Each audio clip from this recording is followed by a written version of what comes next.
सिंधुदुर्ग जिल्ह्यातील खेळाडूंना राष्ट्रीय आणि आंतरराष्ट्रीय स्तरावर स्पर्धात्मक संधी उपलब्ध करून देण्यासाठी महत्त्वपूर्ण पाऊल उचलत जिल्हा क्रीडा संकुल कार्यकारी समिती अंतर्गत सिंधुदुर्ग जिल्हा क्रीडा संकुलात आंतरराष्ट्रीय दर्जाचे बॅडमिंटन कोर्ट आणि क्रीडा साहित्याचं लोकार्पण खासदार नारायणराव राणे यांच्या हस्ते तर पालकमंत्री नितेश राणे यांच्या प्रमुख उपस्थितीत करण्यात आलं।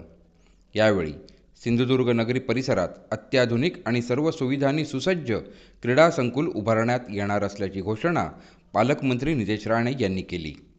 यावेळी बोलताना पालकमंत्री नितेश राणे यांनी जिल्ह्यातील गुणवंत खेळाडूंना उत्कृष्ट सुविधा मिळाल्यास ते राष्ट्रीयच नव्हे तर आंतरराष्ट्रीय स्तरावरही चमकदार कामगिरी करू शकतात असा विश्वास व्यक्त करून शासनाच्या माध्यमातून आवश्यक त्या सर्व सुविधा उपलब्ध करून दिल्या जात आहेत असं सांगितलं। आगामी काळात सिंधुदुर्ग नगरी परिसरात अत्याधुनिक क्रीडा संकुल उभारून सिंधुदुर्गला आदर्श क्रीडा केंद्र म्हणून विकसित करण्याचा मानस आहे आणि जिल्ह्यातील खेळाडूंना प्रत्येक टप्प्यावर सर्वतोपरी सहकार्य केले जाईल असंही त्यांनी स्पष्ट केलं। खासदार नारायणराव राणे यांनी त्यांच्या मार्गदर्शनपर मनोगतात खेळ संस्कृती जोपासण्याची गरज अधोरेखित करत सांगितलं की खेळाडूंना प्रोत्साहन देणं ही समाजाची सामूहिक जबाबदारी आहे। खेळाडूंनी नियमित सरावासोबत पौष्टिक आहार आणि मानसिक शारीरिक तंदुरुस्तीवर भर द्यावा। शासनाकडून आवश्यक त्या सर्व सुविधा आणि मदत उपलब्ध करून दिली जाईल।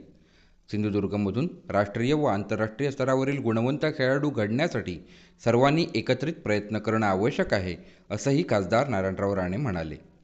जिल्ह्यातील खेळाडूंना जागतिक दर्जाच्या सुविधा उपलब्ध करून देण्याच्या उद्देशानं जिल्हा क्रीडा संकुल कार्यकारी समितीच्या माध्यमातून जिल्हा क्रीडा संकुलातील बॅडमिंटन हॉलमध्ये आंतरराष्ट्रीय दर्जाचं सिंथेटिक टेराफ्लेक्स बॅडमिंटन कोर्ट तसंच विविध क्रीडा प्रकारांसाठी अत्याधुनिक क्रीडा साहित्य उपलब्ध करून देण्यात आलं आहे। या सुविधांमुळे जिल्ह्यातील खेळाडूंना दर्जेदार प्रशिक्षण घेण्यासह राष्ट्रीय आणि आंतरराष्ट्रीय स्पर्धांसाठी अधिक सक्षमपणे तयारी करता येणार आहे। या कार्यक्रमाला जिल्हा परिषद अध्यक्ष प्रमोद कामत, आमदार दीपक केसरकर, सिंधुदुर्ग जिल्हाधिकारी तृप्ती धोडमिसे, मुख्य कार्यकारी अधिकारी रवींद्र खेबुडकर, पोलीस अधीक्षक डॉक्टर मोहन दहीकर, जिल्हा क्रीडा विभाग अधिकारी श्री विंदे, विविध विभागांचे अधिकारी, क्रीडा खेळाडू आणि क्रीडाप्रेमी मोठ्या संख्येने उपस्थित होते।